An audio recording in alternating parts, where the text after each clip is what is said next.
Hey there guys, it's Amit, you're watching DevDreamer, and in this lesson we're going to learn all about CSS variables. CSS variables are used to declare a style once and then reuse that style throughout our entire website. So we'll take a look at how to write and declare CSS variables, some cool things you can do with variables, and of course we'll do all that using a bunch of examples along the way. If you're new here and you enjoy the content, don't forget to hit that like and subscribe button down below, hit the bell as well so you're notified as soon as new content goes up. Okay, so CSS variables, let's get into it.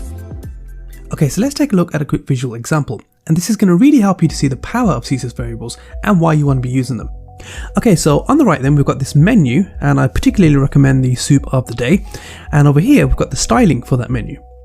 Now we've got a situation here where the same styling is being used throughout our menu.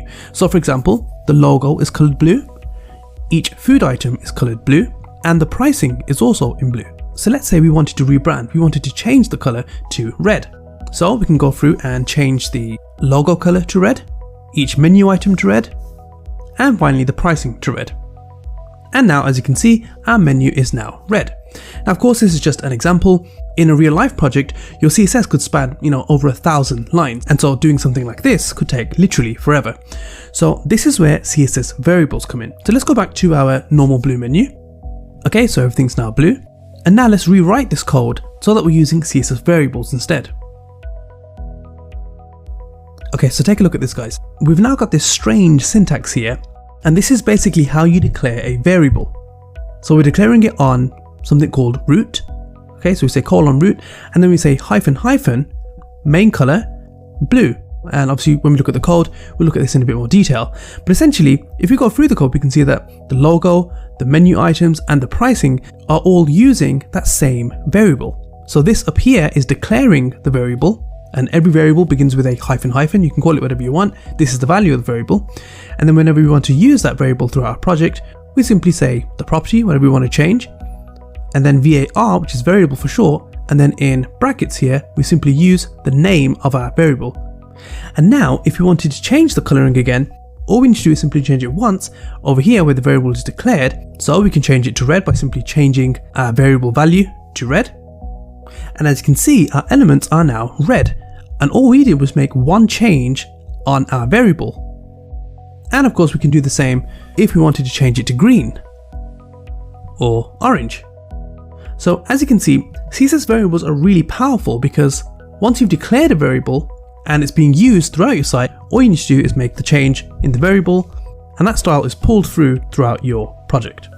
Okay, so let's dig into the code and look at CSS variables in detail. Okay, so here we are then in our text editor, and for this lesson I've just created this very quick basic design. As you can see, I'll be getting a ton of awards for this, and this of course is the CSS styling for this design.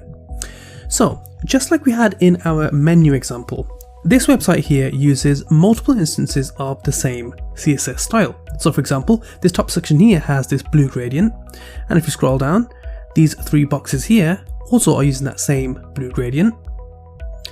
This is just an image that's been pulled in, so that's not actually using that gradient. What else have we got? We've also got these borders here. So the border radius used on this image, as well as these cards, they're all the same. Again, if we zoom in, you can see that each of these cards has a box shadow. Okay, and that same box shadow is being used on this image here. These titles have the same styling. So as you can see, there are styles within our CSS that are being used multiple times. So perfect to put them into variables. So in order to declare a CSS variable, what we need to do is we need to target the root of our document. Now, what is the root? Well, if we go over to our HTML file, the root basically refers to the HTML tags, okay? And since our entire project is inside our HTML tags, these variables will be available for any element to use. Okay, so we do colon, root, then we do space, curly braces, and now the first thing we need to do is we need to give our variable a name. Okay, so I'm just going to call it gradient BG for background. Now the way that we do this is our variable names always begin with a double hyphen. So hyphen hyphen, then a variable name. So I'm going to go for gradient BG. Then we do colon, space, and then we do the value that we want to assign to this variable. So in our case, it's going to be this linear gradient here. So let's just paste this in. Okay, so we've got our variable set up. Now what we want to do is we want to go through and use that variable. So we want to use our variable for this background image. So instead of declaring it like this, let's get rid of this. And the way that we use a variable is we do var, which is short for variable, then brackets, and inside the brackets, we simply include our variable name. Okay, and as you can see, we have that same gradient again. And the reason why is because the background image for this section here, ID of hero, is using the value of our variable called gradient bg, hyphen gradient bg. And if you take a look up here, the value of that is the linear gradient here. Okay, let's also go through and change the gradients for these cards as well. So I'm just gonna copy this line here because it's going to be exactly the same. And let's look for that gradient. There it is right there. And we can just paste this in like so. Okay, now that we've set it up as a variable, let's see what happens when we change the value of our variable. So up here, let's just scrap this. And let's just say red and blue.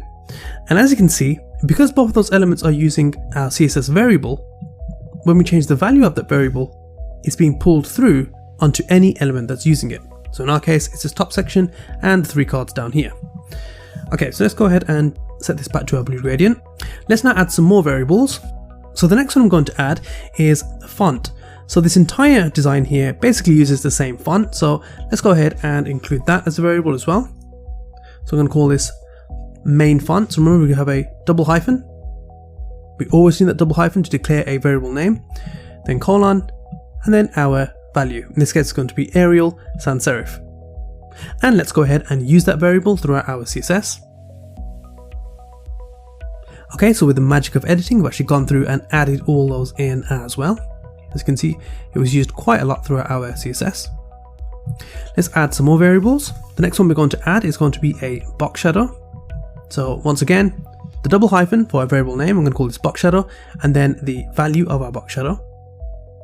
And before we use this variable, let's just add our final variable, which is going to be a border radius of 8 pixels for the cards, as well as this image as well. So let's just add that in. So hyphen border radius, 8 pixels. Now you notice here that the way in which I'm writing these variables is by using something called camel case, where the first word is all in lower letters, and then every additional word after that starts with a capital letter. Just makes it easier to read. Okay, let's go ahead and plug these variables into our CSS file. Okay, and again, just to show you, if we wanted to change the border radius throughout our site, we can just change the figure on our variable, set that to 0, and now you can see that we have a square border on all of our cards and on the image down here as well. Okay, the next thing I want to talk to you about is the fact that CSS variables are case sensitive. So if we were to come down here to our background gradient, let's say we change this to a small b. You can see now that gradient has gone. The text is still there, it's just because it's colored white, but the gradient has now disappeared. And that's because the browser doesn't recognize this as a variable. Okay, remember, these don't have any inherent meaning attached to them, right? We can call this anything. We're simply using this variable to attach value to it. Okay, so CSS variables are case sensitive. So do make sure that when you're using them throughout, you're using them exactly as they've been declared up here. Okay. Now, another really cool thing about variables is that you can actually use variables within other variables. So for example, let's say hyphen new color, and let's call this red. And let's create another variable called new border, and let's say 2 pixels solid. And then for the color, instead of just saying red like this, we're going to call this variable.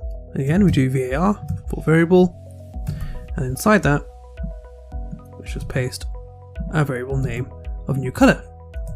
Now let's go ahead and use this. So let's just put it on this title here. So over here we're going to say border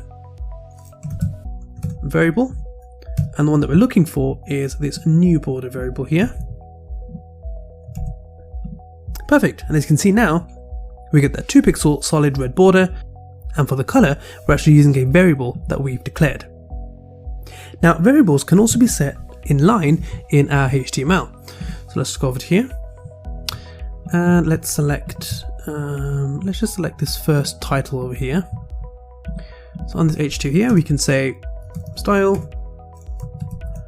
border, var for variable, and it was new border. And as you can see again, we get that variable being pulled through with our 2 pixel solid red border. Okay, so let's just get rid of these. And let's now take a look at some advantages to using CSS variables. And I'm just going to get rid of these variables as well. Okay, so the first advantage is that CSS variables help us to make quick changes. And we've already seen an example of this, but let's show you again.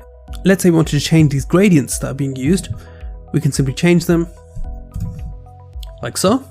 Okay, so that makes changing and updating our sites a lot easier. Variables also make our code more readable. So for example, these titles here have a color of orange red, but they're actually using the hex code here. So color FF4726. We can actually put this into a variable as well. So let's just copy this. And up here, let's just say orange red. And the hex code for that is going to be this. And now, rather than saying color with the hex code, we can simply say orange red, like so. Okay, so that's made our CSS more readable. Rather than looking at a hex code, we can immediately see what color this is. Okay, another advantage to using CSS variables is that variables can have fallback values. Now this is really handy. So let's go back to the top and declare a new variable, and we're going to call this fallback value, and we're going to give it a value of red. Okay, so this is going to be a color. Oh, sorry, spelled that wrong. So let's style this text now, but we're also going to be providing a fallback value as well. So this is the one here, okay? ID of fallback, and we're going to say color variable, and it was fallback value. So as expected, the text has now gone red because our fallback value here was red. But what if for whatever reason the browser wasn't able to pull this variable through? Let's say for example we made a mistake here. As you can see now, that styling has been removed, but we can actually provide a fallback value after our variable. We just do comma and then a fallback value, so I'm going to do blue. So now because it couldn't find our variable, it then checks to see if there's a fallback value, in which case there is, blue, and so the blue color is used instead. So that's really, really handy. And the final thing we're going to look at, guys, is the fact that variables are scoped. Okay, so far all our variables have been declared on this root element here, and we said that the root referred to the HTML. But CSS variables can also be scoped. So sometimes you don't want for there to be a variable that can be accessed and used throughout our entire website. Sometimes you want to make sure that a variable can only be used within a given container. So in our last section here, we have a button that says subscribe. And this button, if we go to our HTML file, down to section 4, we can see that this button is contained within this div with the ID of scoped. So if we go back to our CSS file, on the ID of scoped, we can actually declare some variables here that can only be used within this container. So in this case, it's going to be able to be accessed only by our button. Okay, so let's go for a variable called scope color, which declares a value of red, and a variable of scoped font size, which declares a value of 30 pixels. So now, just as expected, we can go to our button and then use these values. So let's use the font size one, like so. We get our 30 pixel font size, and let's use the background color variable as well, and we get that background color being pulled through as well. And now just to show you, let's say we try to use this variable that's being scoped to the div with the ID of scoped on something else within the document. So let's try and color this title here, which is this styling right here. So let's paste our variable in, and as you can see, it's actually defaulted to the browser default color of black. Okay, that red color hasn't been pulled through, and again that's because this particular variable has been scoped. Okay guys, so that is how you use CSS variables. I hope you found that useful. CSS variables, as I've said before, can really save you a lot of time and hassle and a lot of pain as well in the future, so I'd really do advise using them. So do go ahead and play around with the CSS variable property for yourself. Once again guys, if you found this video useful, please hit that like and subscribe button down below. Don't forget to hit the bell as well so you're notified as soon as new content goes up. And also let me know in the comment section down below how you'll be using CSS variables, or perhaps you could let me know what your favourite feature was of CSS variables. Either way, I'd love to hear from you. So guys, that's it for this lesson. Take care and I'll see you on the next one.